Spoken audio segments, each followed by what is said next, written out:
Robin, we're here at Dragonmeet. You were here last year as well. Yes, it's an annual affair now, so I'm always excited to come over to your, this year, more balmy climes than my own. The weather at home's not so good. It's freezing at home. Is it? Yes. It's like the old days when November used to be winter in Ontario. But it's back to being winter in Ontario, and well, I guess it's now December, isn't it? So it is. It's even fair play on part of Ontario weather to be freezing, and that's why another reason among many to be glad to be here in London. How many times have you been here? Since at least '09, maybe more. Oh, well, good number then. Yes, good number. I've become a fixture, as it were. So you probably know the area very well. I feel that Clapham almost a Londoner. Yes. Yeah. Well, Clapham in particular is my neighbourhood in London now, yes. Fantastic.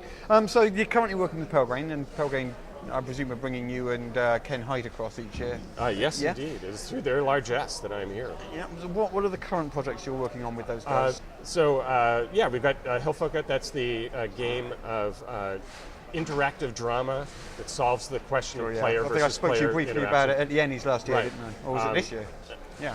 So that's very exciting to finally go through that whole process of getting a small, modest project that got blown up by a big Kickstarter and all of the trials and tribulations of having the cost of international shipping double between have your Kickstarter ending and your thing coming out, and this huge, incredible crew of people we got to contribute and wrangling all of that. So how does that process work? I mean, do you go to Pelgrane saying, I've got this great idea, can I write it for you? Or do they come to you and say, hey, Robin, can you write us something? This was like Simon, was saying, well, if you've got some really hip outside idea that you'd like to do, you've got carte blanche to it through us. And I've been exploring the whole question of dramatic interaction, how it works through the book Hamlet's Hit Points, which is sort of an analysis of fiction for the role-playing world. And one of the observations from that is we do the procedural part of storytelling, the external obstacles that we tackle, i.e. busting down a door in a dungeon and confronting the inhabitants and then looking for their treasure that we came here to steal.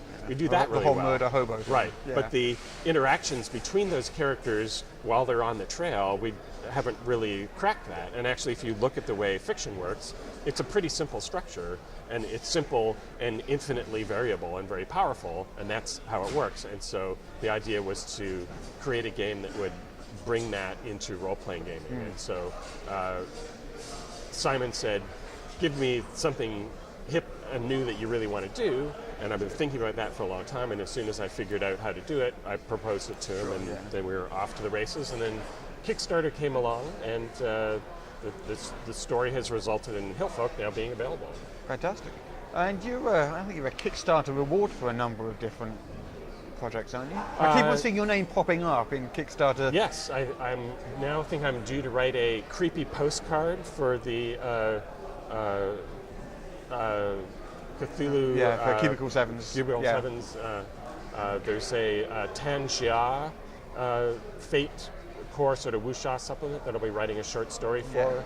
I wrote a short story for the Horror on the Orient Express revival that Chaosium did. So there's a lot of interesting new possibilities coming up, and the difficulty is, just fitting them all in, because you want to be able to give back to people. Certainly, I have taken advantage of the talents of a whole lot of people, and but on the other hand, there's so many of these opportunities coming that you don't want to be hit with so many little obligations that take up a lot of brain space when you have your, big things that you want to do.